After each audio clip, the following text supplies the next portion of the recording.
Bem, eu quero aqui me apresentar, né? Meu nome é André Peçanha, eu sou cardiologista intervencionista. Né? O que é isso? Eu realizo procedimentos de cateterismos cardíacos, de implante de stents, de angioplastias, e venho fazendo isso por mais de 35 anos. Né? Então eu quero dar assim, uma contribuição àquelas pessoas que se depararam com um diagnóstico de doença arterial coronária. Basicamente, a, a incidência de obstruções nas artérias coronarianas, as placas obstrutivas, né? E o que fazer diante de um diagnóstico desse? Né? Porque eu vejo muita desinformação e procedimentos feitos com muita, assim, às vezes sem tanta necessidade. Né? Então, o quadro clínico das obstruções coronarianas, elas pode se apresentar de duas formas, basicamente. Os quadros agudos, em que a dor é espontânea, a dor aparece assim, sem um fator causal específico, sem um esforço físico e tal. E uma dor que não cessa, que vem inclusive com alguns outros comemorativos, né? A pessoa pode suar muito, pode ficar enjoada, vomitar, etc. Basicamente a dor em repouso, a dor espontânea. Né? Quando se apresenta dessa maneira, o mais indicado é o tratamento em ambiente hospitalar. A desobstrução imediata da artéria, porque ali, se não for tratado dessa maneira, em geral, a evolução para o infarto, né? Que é justamente quando a artéria fecha completamente e aquele músculo do coração dependente entra em sofrimento, entra em isquemia, né? Como é chamado o termo técnico, e aquilo pode, então, evoluir para o infarto.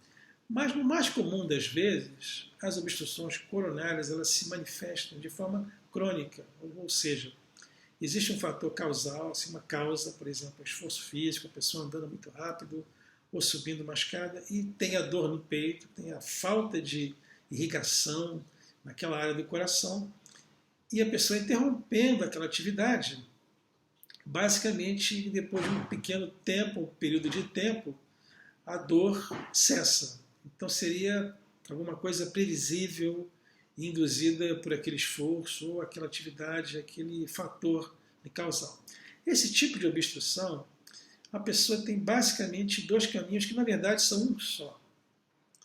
Ela pode promover mudança de hábitos de vida, porque são exatamente esses hábitos de vida, especialmente alimentares, que provocam essas obstruções nas artérias, que isso, inclusive, essa mudança de hábitos pode reverter, e é o objetivo de reverter essas placas, ou ela pode optar por uma desobstrução mecânica imediata das artérias, seguido dessas mudanças de hábitos, que é o que vai impedir que a doença progrida naquele ponto ou em outros pontos. Né?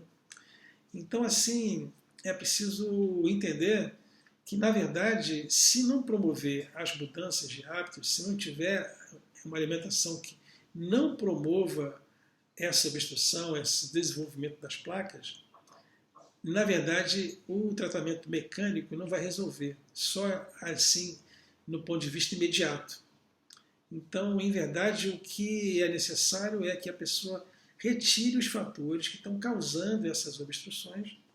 Se a indicação, se for uma obstrução muito crítica, ou principalmente se tiver num ponto onde implique prognóstico mais, digamos, mais grave, ou seja, num ponto do sistema das artérias coronárias que o risco de um infarto a vida seria muito grande, então pode ser que vale a pena uma desobstrução mecânica naquele ponto ali, seguido, isso sim, de mudança de hábitos de vida para que a doença não progrida naquele ponto ou em outro.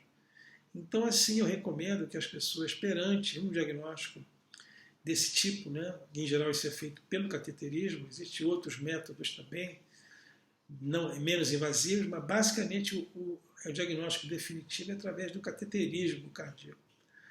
Fez-se o diagnóstico, tem obstrução em uma ou mais artérias, a pessoa não se apavorar, não correr exatamente para fazer um procedimento, e sim avaliar através ou com um médico que tem uma visão mais fina, mais abrangente desse problema, no sentido se há indicação pelo risco potencial de fazer uma desobstrução mecânica, mas sempre tendo em mente que é preciso mudar hábitos de vida, principalmente adotar uma alimentação tendendo ao vegetarianismo, para que essa doença possa ser revertida e não venham ser necessários outros procedimentos que também têm seus riscos. Não é só de sucesso que vivem os procedimentos intervencionistas do coração. Existem as complicações, existe a necessidade de fazer outros procedimentos em desdobramento. Então é preciso ser muito bem ponderado, tá bom?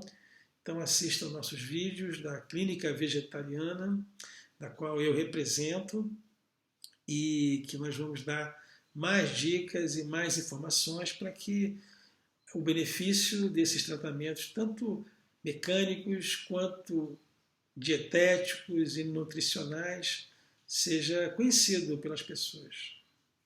Muito obrigado.